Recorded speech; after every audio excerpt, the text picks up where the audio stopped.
With more Americans earning less and staying unemployed longer, helping the poor is a never-ending job for Michael Farrell. The executive director at Coalition for the Homeless in Washington is a steady advocate for those who have the least. And he's not surprised that 1 in 6 Americans live at or below the poverty line.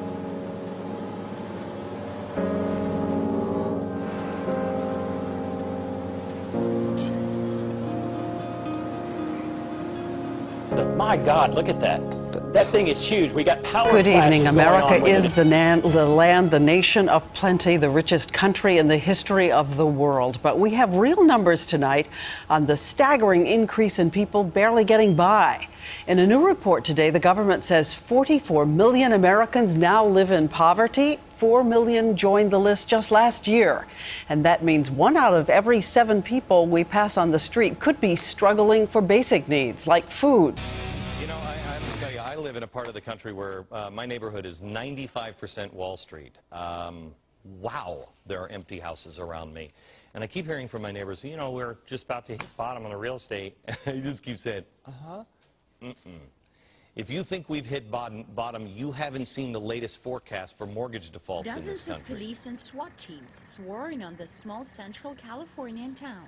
Not what you'd expect for what was supposed to be a routine foreclosure. At this point, we believe the suspect is barricaded inside of the apartment complex. We don't know anything about him.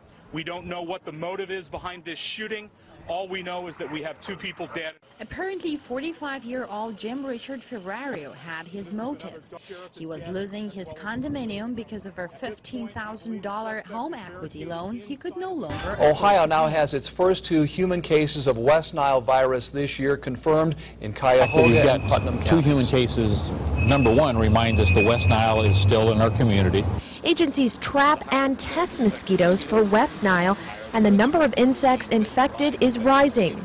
According to the Ohio Department of Health, the number of positive West Nile virus mosquito pools has increased dramatically from 52 to 450 during August. And it was a experience I've never seen in my life. It was like a nightmare in real life. They came to see the latest Batman film, but ended up witnessing a killing spree.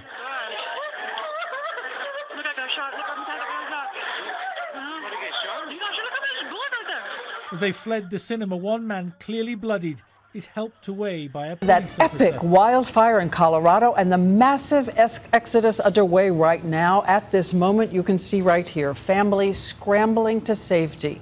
Cars are bumper to bumper. More than 32,000 evacuated so far in a fire moving so fast it doubled in size overnight. God.